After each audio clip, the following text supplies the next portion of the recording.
Emmanuel Macron se fait promoteur de l'IA. En difficulté sur la politique intérieure, le président de la République revêt son habit préférentiel, celui de la Startup Nation. Près de 1500 participants sont attendus au Grand Palais pour un sommet sur l'IA qui se déroule aujourd'hui et demain, co-présidé avec l'Inde et en présence de son Premier ministre Narendra Modi. Tout le gratin mondial est attendu, le vice-président des États-Unis J.D. Vance ou le dirigeant d'OpenAI Sam Altman. Hier, Emmanuel Macron a pu dérouler ses éléments de langage et a voulu montrer que la France était présente sur le développement de l'intelligence artificielle face aux mastodontes américains et chinois. Pour nous, la France, on annonce demain à ce sommet 109 milliards d'euros d'investissement dans l'intelligence artificielle sur les prochaines années.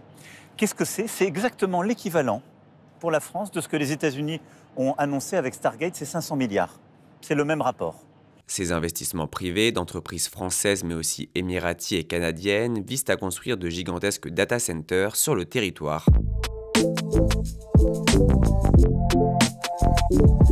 Le gouvernement vire à l'extrême droite sur le droit du sol. Vendredi, François Bayrou a annoncé vouloir ouvrir un débat sur l'immigration plus large que sur le droit du sol. Gérald Darmanin, qui veut se démarquer au sein de la Macronie, s'est engouffré dans cette brèche en estimant hier sur BFM que l'obtention de la nationalité française ne doit pas être automatique. Si vous avez été voleur de pommes, comme dans la chanson de Brassens, je pense que c'est pas diriment.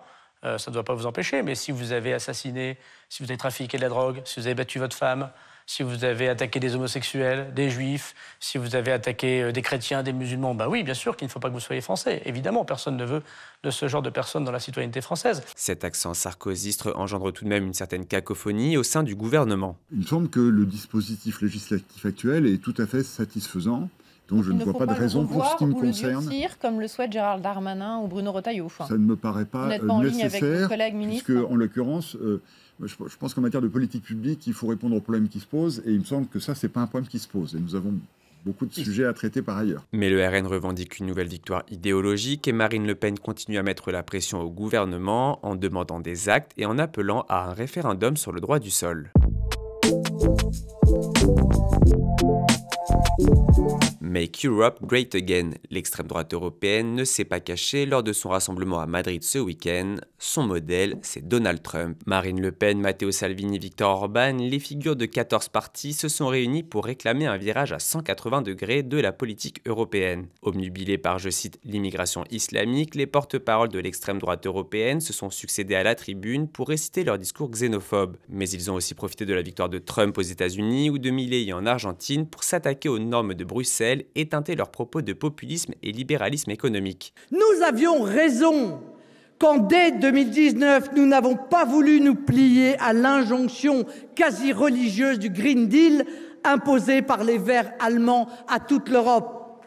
C'est nous qui avions raison.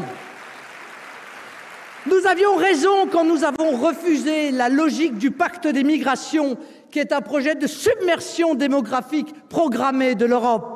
Derrière ces discours, une ambition, attirer à eux des conservateurs du Parti populaire européen.